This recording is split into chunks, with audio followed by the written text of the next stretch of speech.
اب ہمارا مقصد کیا ہے کہ ہم یہاں جمع ہوں؟ مجھے بھی اسی زمین کے اندر، اسی اندھیرے گڑھے کے اندر دفن ہونا ہے۔ پورا قبرستان پارک کے جیسا بنا ہوا ہے۔ شرک چھوٹا بھی ہوتا ہے، شرک بڑا بھی ہوتا ہے۔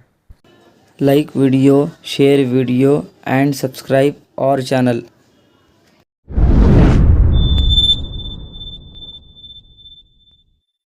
ہر روز رات میں تو عشاء کی نماز کو دیر نہیں کیا جاتا، ہر روز رات میں تو کسی بیان اور خطاب نہیں ہوتا۔ آج ہو رہا ہے، آج ہم جمع ہیں تو پھر آج کی کچھ الگ ہی فضیلت ہے۔ اب ہمارا مقصد کیا ہے کہ ہم یہاں جمع ہوئے؟ تو ہماری عام زبان میں بچے سے بھی اگر ہم پوچھیں نا کہ بھئی آج کیا ہے، تو ہر بچہ کہے گا کہ بڑی رات ہے۔ سوال یہ ہے کہ کیا رات بڑی ہو گئی؟ آج کی رات میں 1-2-4 گھنٹے زیادہ لگ گئے؟ ایسا تو نہیں ہوتا، رات تو بڑی نہیں ہوتی۔ پھر کیا مطلب ہے بڑی رات کا؟ مطلب یہ ہے کہ آج کی رات فضیلت کے اعتبار سے بڑی ہے۔ آج کی رات فضیلت کے اعتبار سے بڑی ہے۔ ہر رات کے بارے میں ہمارے اور آپ کے آقا محمد الرسول اللہ صلی اللہ علیہ وسلم نے ایسی بات ارشاد نہیں کی جو بات آج کی رات کے بارے میں کہی ہے۔ ایک بات یاد رکھیں، جب کبھی بھی ہمارے نبی کا نام آ جائے تو صلی اللہ علیہ وسلم پڑھنا۔ جب کبھی بھی نام آ جائے تو یہ نبی پاک صلی اللہ علیہ وسلم سے محبت کا تعلق ہے کہ ہم نبی کے نام کے ساتھ صلی اللہ علیہ وسلم پڑھیں۔ دیکھیں کہ ہمارے رسول نے فرمایا شعبان کی 15ویں رات، عربی میں اس کو کہا گیا کہ لیلۃ النصف من شعبان۔ اس رات کے تعلق سے حدیثوں میں بہت ساری چیزیں آئی ہیں۔ کہا گیا کہ آج کی رات میں عبادت کرو، کل کے دن کا روزہ رکھو، آج کی رات مغفرت کے فیصلے ہوتے ہیں۔ اما عائشہ فرماتی ہیں کہ رسول اللہ صلی اللہ علیہ وسلم آج کی رات میں قبرستان تشریف لے گئے تھے۔ آج کی رات دعائیں قبول ہونے کی رات ہے۔ اس طریقے کی کئی حدیثیں رسول پاک علیہ السلام نے ارشاد فرمائی۔ ہمیں سمجھنا ہے کہ بعض دن مبارک ہوتے ہیں اور بعض راتیں مبارک ہوتی ہیں۔ جمعہ کے تعلق سے فرمایا گیا ہے کہ جمعہ کا دن مبارک ہوتا ہے۔ رمضان کے تعلق سے رمضان کے دن بھی مبارک ہوتے ہیں، رمضان کی راتیں بھی مبارک ہوتی ہیں۔ ان ساری چیزوں میں فضیلت ہے پھر ایک اس رات کو جس رات کو شب قدر کہتے ہیں، اور 10 محرم کا دن ہے، عید الفطر کا، رمضان کی عید کا دن ہے، اور بقرعید کی عید کا دن، اور ان دنوں کے ایام تشریق ہیں، 5 دن ہیں۔ یہ دنوں کی فضیلت بھی ہے، اس کے ساتھ ساتھ راتوں کی بھی فضیلت ہے۔ ان فضیلت والی راتوں میں یہ رات بھی شامل۔ اب دیکھیں کہ آج کی رات میں ہمارے نبی پاک علیہ السلام کا عمل کیا تھا؟ عمل یہ تھا کہ آپ علیہ السلام قبرستان تشریف لے گئے اور وہاں پر مغفرت کی دعا کی۔ اب معاملہ یہ ہے کہ قبرستان جانا یا نہیں جانا۔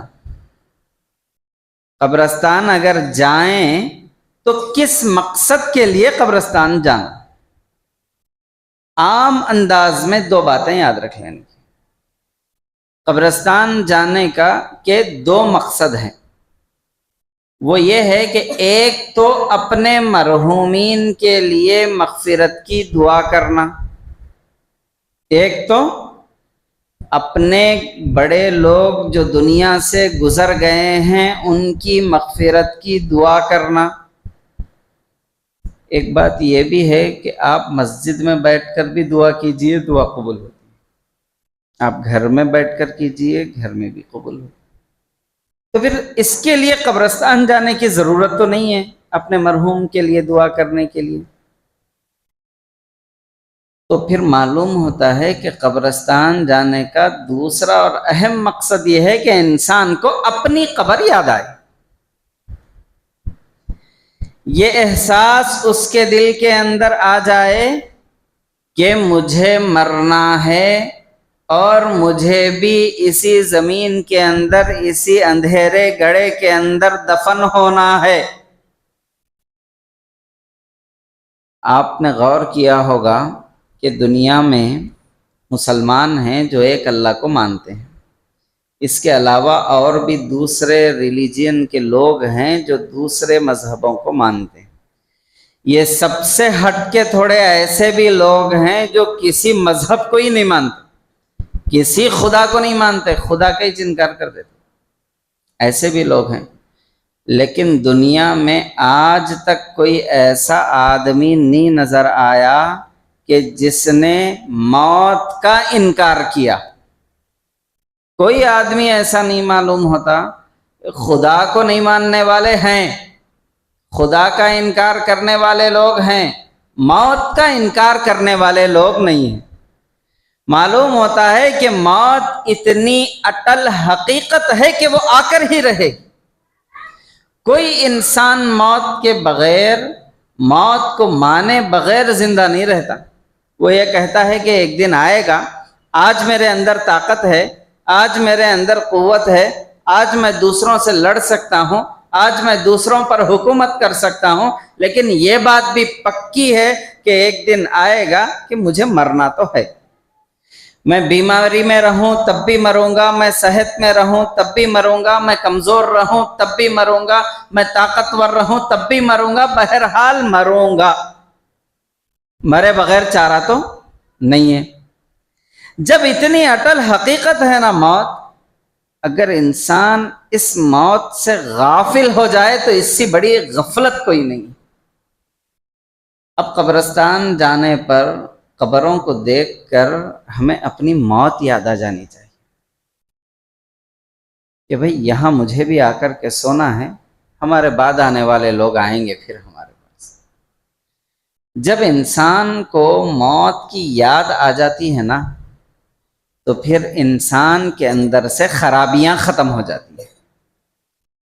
کسی نے ایک اچھی بات یہ کہی کہ موت انسان کو ختم کر دیتی ہے، موت انسان کو ختم کر دیتی ہے اور موت کی یاد انسان کے گناہوں کو ختم کر دیتی ہے۔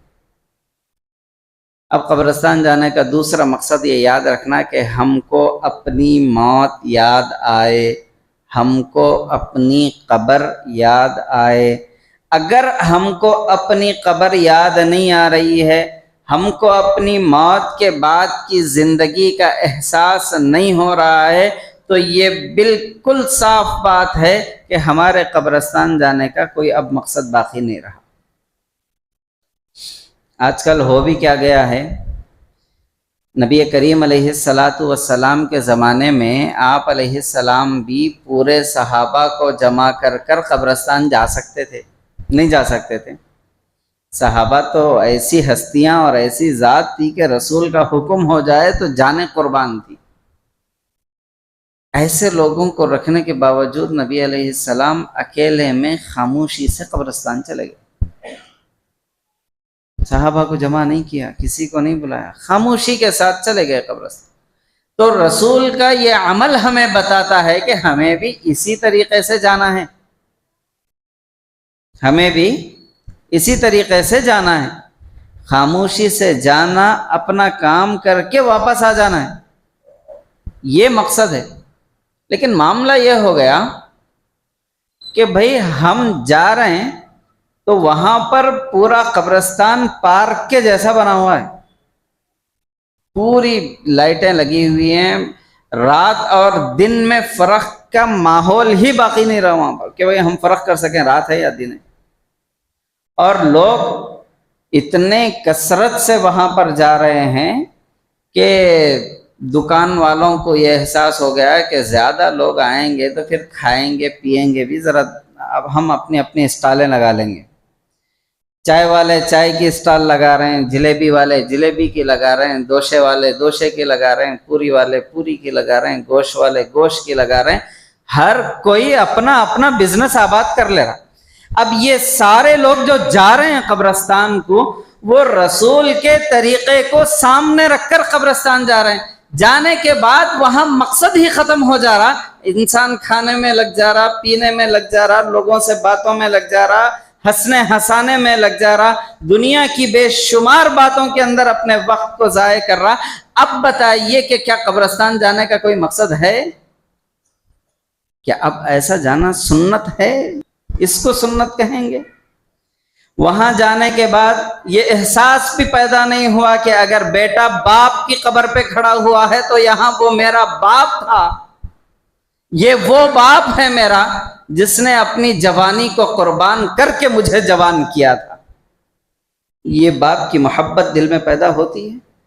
یہ کیفیت بننے کے بعد جب بیٹا ہاتھ اٹھا کر پروردگار سے دعا مانگے کہ اے پروردگار اس مٹی کے اندر وہ ہستی دفن ہے جس کو تو نے میری جنت کا دروازہ بتایا ہے، تیرے حبیب نے بتایا ہے کہ اگر یہ راضی ہے تو تو راضی ہے، یہ ناراض ہے تو تو ناراض.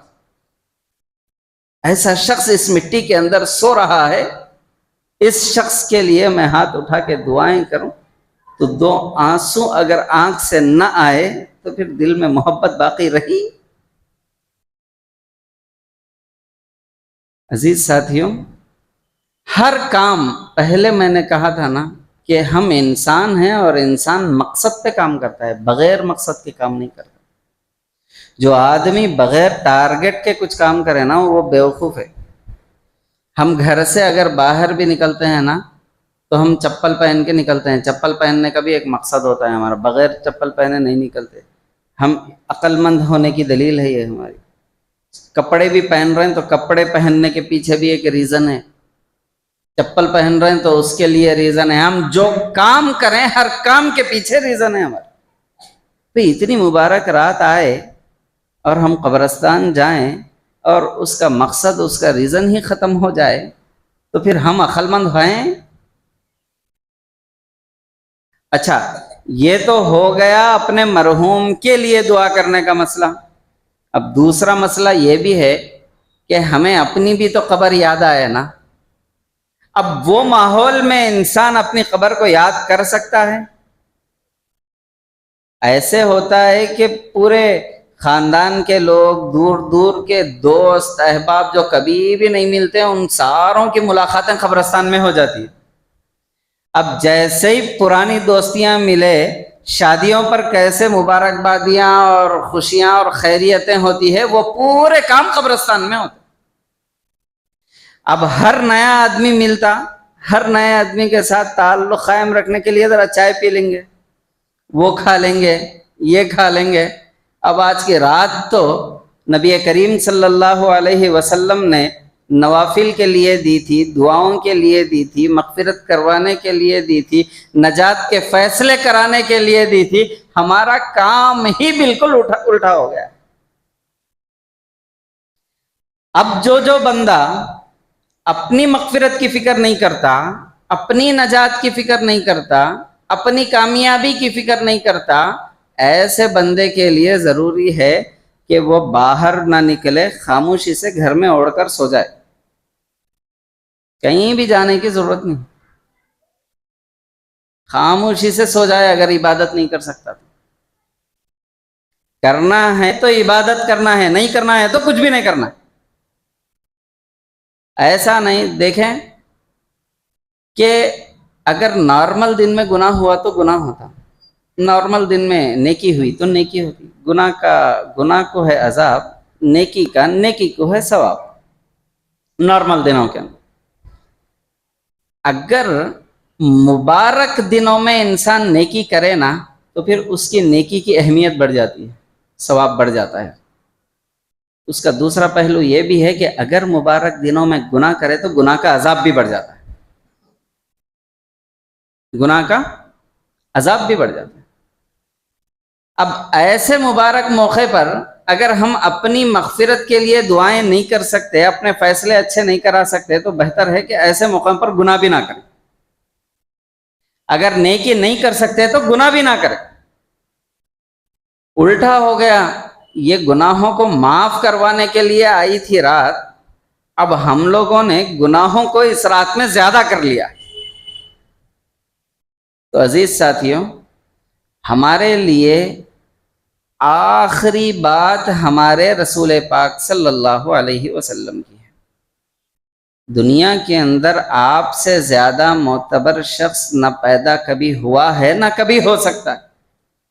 ایسے رسول کی سنت کو اگر ہم چھوڑ دیں تو ہم بھی کامیاب نہیں ہو سکتے، ایسے رسول کو اگر ہم چھوڑ کے چلیں۔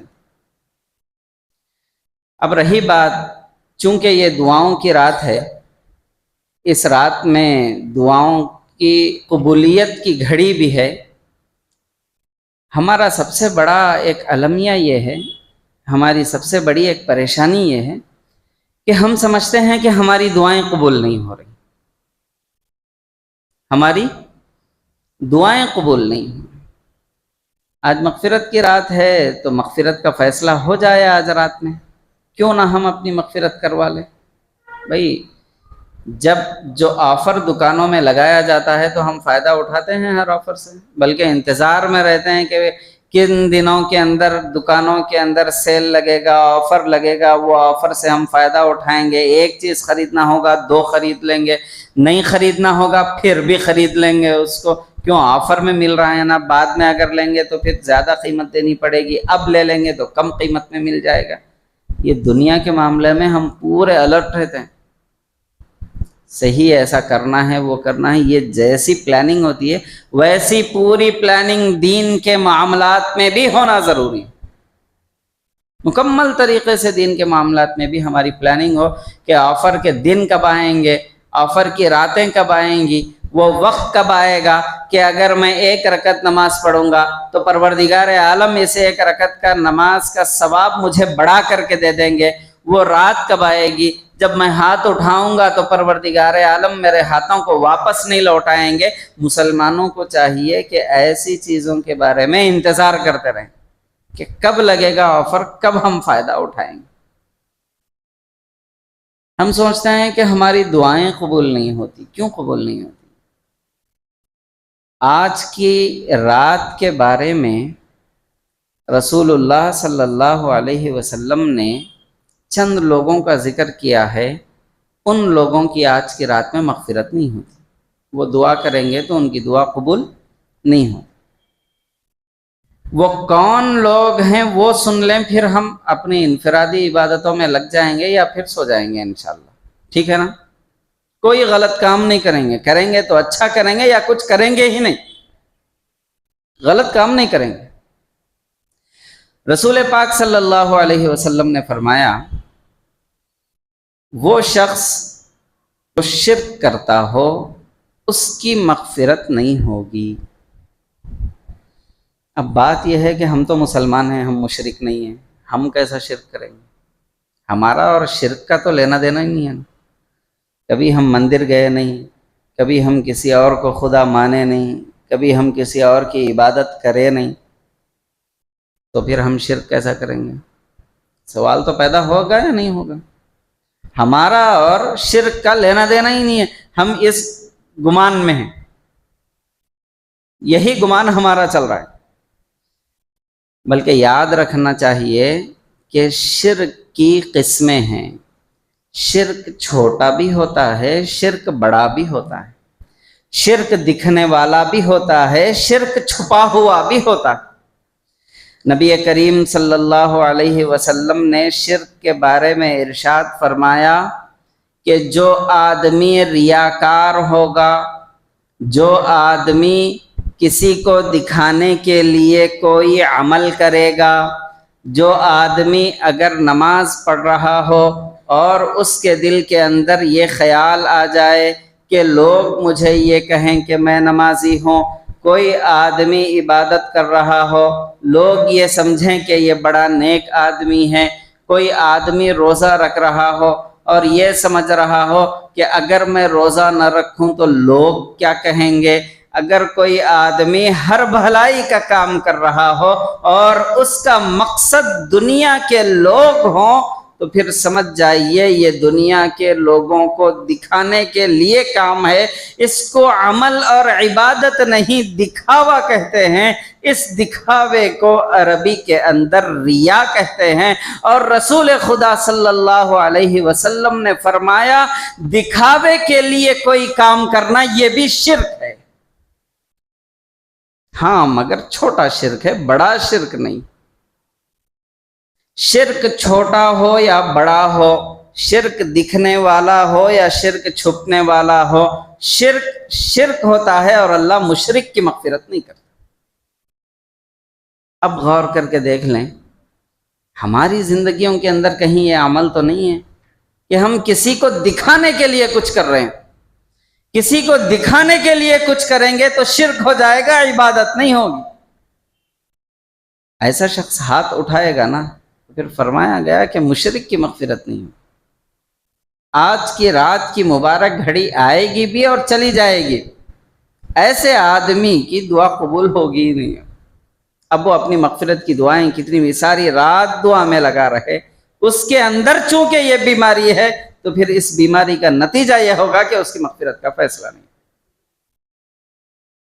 اب رہی بات رسول خدا صلی اللہ علیہ وسلم نے دوسرے آدمی کی طرف بھی فرمایا کہ متکبر آدمی، متکبر کہتے ہیں تکبر کرنے والے کو، اپنے آپ کو بڑا بتانے والے کو، اپنے آپ کو کچھ سمجھنے والے کو، اس کو عام زبان میں کہتے ہیں نا ہر چیز کے اندر میں، ہر چیز کے اندر میرا چلنا، ہر چیز میرے مشورے کے بغیر کیسا ہوا، میں کو پوچھے بغیر کیسا کرے، یہ جو میں پن انسان میں ہوتا ہے، اس میں پن کی کیفیت اگر کسی کے دل میں ہو، ایسا آدمی اگر دعا کرے گا تو اس کی بھی مغفرت نہیں ہوگی۔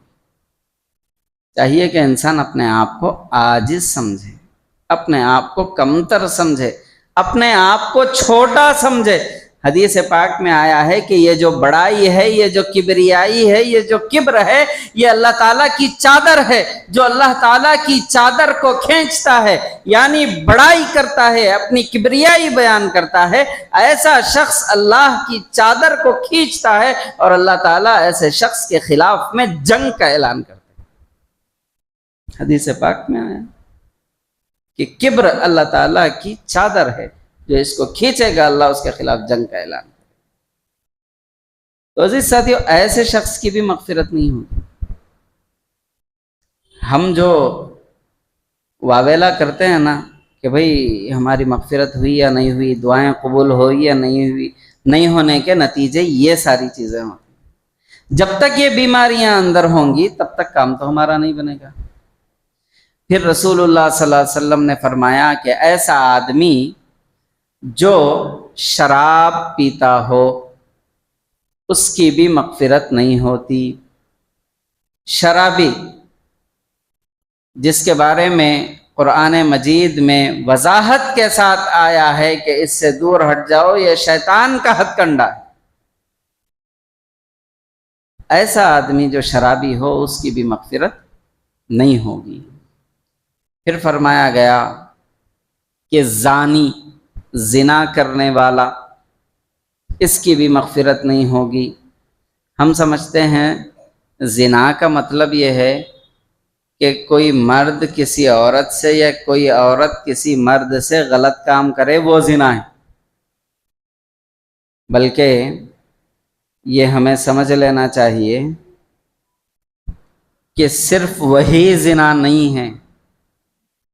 اگر کوئی آدمی اپنی آنکھوں سے وہ چیزیں دیکھ رہا ہے جو نہ دیکھنے کی ہے تو وہ آنکھوں کا زنا ہے۔ آج موبائل ہے ہمارے پاس، ہم دیکھ رہے ہیں ایسے سارے سین اور ایسے سارے منظر اور ایسے ساری عورتوں کو دیکھ رہے ہیں، اور عورتیں مردوں کو دیکھ رہے ہیں جن کو دیکھنا حرام اور ناجائز ہے۔ اگر ایسے لوگوں کو دیکھیں تو یہ آنکھوں کا پھر زنا۔ پھر فرمایا کہ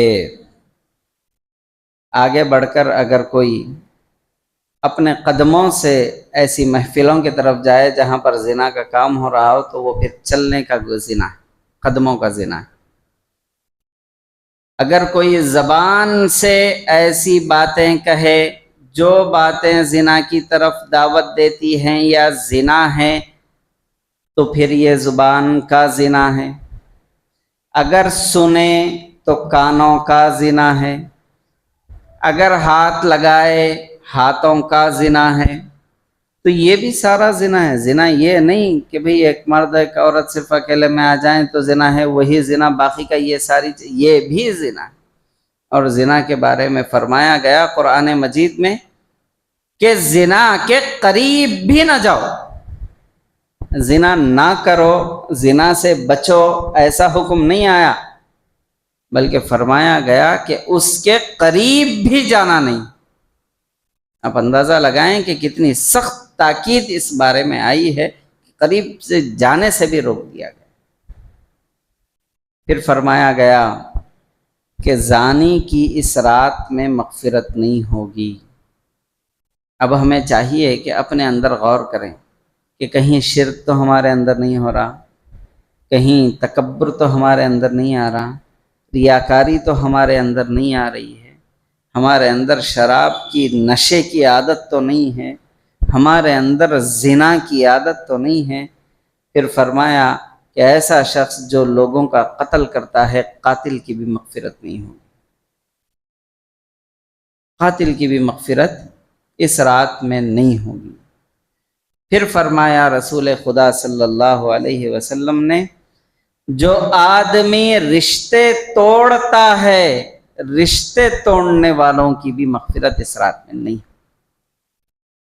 رشتے توڑنے کا مطلب لوگوں کے درمیان میں اختلاف پیدا کر دینا، یہاں کی بات وہاں لگا دینا، وہاں کی بات یہاں لگا دینا، دو اچھے دوستوں کے اندر خرابی پیدا کر دینا۔ ایسا آدمی جو یہ کام کرتا ہے اس کی بھی اس رات میں مغفرت نہیں ہوگی، بلکہ رشتے توڑنے والوں کے بارے میں رسول اللہ صلی اللہ علیہ وسلم نے کھلے طور پر ارشاد فرما دیا کہ رشتے توڑنے والا کبھی بھی جنت میں داخل نہیں ہو سکتا۔ رشتے توڑنے والا جنت میں داخل نہیں ہو سکتا۔ یہ بیماری رشتے توڑنے کی، ایک دوسرے کے خلاف نفرتیں پھیلانے کی، ایک دوسرے کے خلاف سازش کرنے کی خاندانوں کے اندر، گھروں کے اندر عام پائی جاتی ہے۔ یہ ایک وائرس کی طرح پھیل جاتا ہے۔ آپ دیکھیں ساس بہو کے خلاف سوچتے رہتی ہے، بہو ساس کے خلاف سوچتے رہتی ہے، ساس یہ سوچتی ہے کہ بیٹے کو اپنی طرف کر لوں، بہو سے اس کا رشتہ ختم ہو جائے، بہو یہ سوچتی ہے کہ شوہر کو اپنی طرف کر لوں، ساس سے اس کا معاملہ خراب ہو جائے۔ یہ جو ساری سیاستیں چلتی ہیں یہ گھروں سے شروع ہوتی، بھائی بھائی میں اختلاف، بھائی بہن میں اختلاف، ماں باپ میں اختلاف، باپ بیٹے میں اختلاف، ماں بیٹی میں اختلاف، ساس بہو میں اختلاف۔ یہ ساری چیزیں جو ہو رہی ہیں اس کا نتیجہ یہ ہوگا کہ انسان جنت سے محروم ہو جائے۔ ہم انسان بنے ہیں تو اللہ نے ہم کو دل دیا ہے، اور یہ دل محبت کے لیے دیا ہے، نفرت کے لیے اللہ نے نہیں دیا۔ اس دل سے اللہ سے محبت کرنا ہے، اللہ کے لیے، اللہ کی مخلوق سے محبت کرنا ہے۔ مخلوق سے محبت نہیں کرنا، اللہ کے لیے مخلوق سے محبت کرنا ہے۔ کیونکہ مخلوق سے رحم دلی کرنے کا، محبت کرنے کا طریقہ رسول اللہ صلی اللہ علیہ وسلم نے بتایا ہے۔ تو یہ عام بیماری جو سب سے زیادہ ہے، دو لوگ اچھے نظر آئیں تو یہ خیال ہوتا ہے کہ بھئی ان دونوں کے اندر اختلاف کیسا پیدا کر دیں، ان دونوں کو الگ کیسا کر دیں۔ اور بعض یہ سوچتے ہیں کہ بھئی اگر میں ان لوگوں کے اوپر اپنا حکم چلانا چاہتا ہوں تو یہ لوگ اگر مل کر رہیں گے تو پھر میں اپنا حکم نہیں چلا سکتا، گویا ان کو ڈیوائیڈ کر دو پھر ان پر رول کرو۔ یہ پالیسی بنا کر کرتے ہیں کہ ڈیوائیڈ اینڈ رول کی، کہ یہ آپس میں کہیں مل نہ جائیں۔ تو عزیز ساتھیوں، جو لوگ رشتے توڑتے ہیں ان لوگوں کی بھی اس رات میں مغفرت نہیں ہوگی۔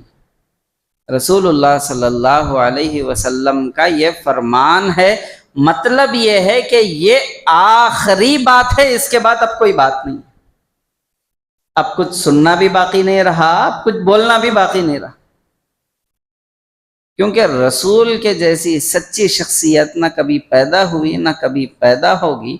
ایسی شخصیت نے یہ باتیں ہمارے لیے سنہرے طور پر پیش کر دی ہیں، تو ہمارا کام یہ ہے کہ ہم اس کو قبول کر لیں، اپنے اندر ان ساری بیماریوں کا جائزہ لیں کہ کہیں یہ بیماریاں ہمارے اندر ہیں تو نہیں، اگر ہیں تو پھر ہم خسارے میں ہیں، ہم نقصان میں ہیں، ہم فائدے سے خالی ہیں، ہم جنت سے دور ہیں، ہم جہنم کے قریب۔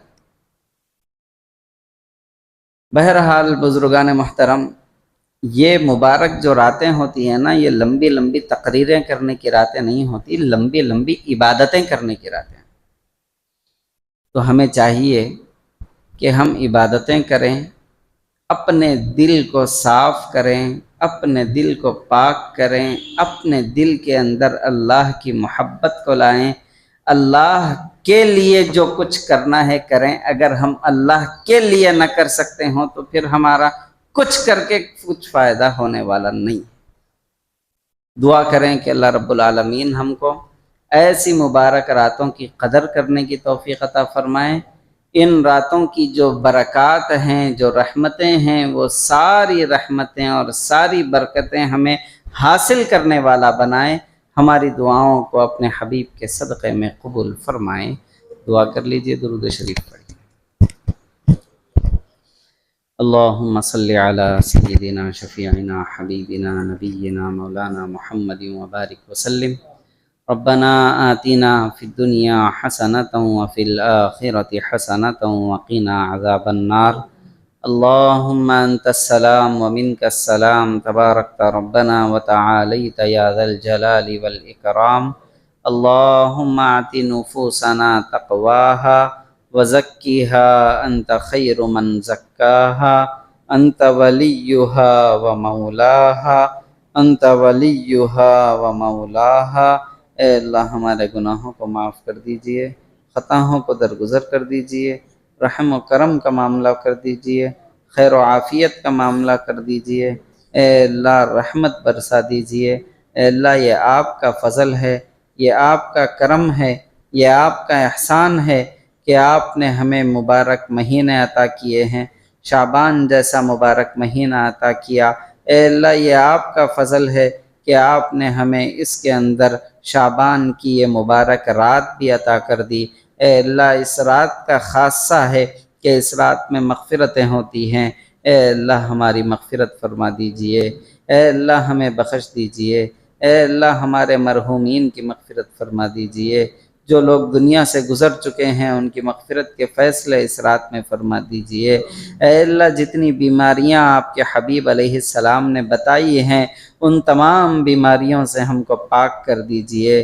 اے اللہ ایک ایک بیماری کو ہمارے اندر سے نکال دیجئے۔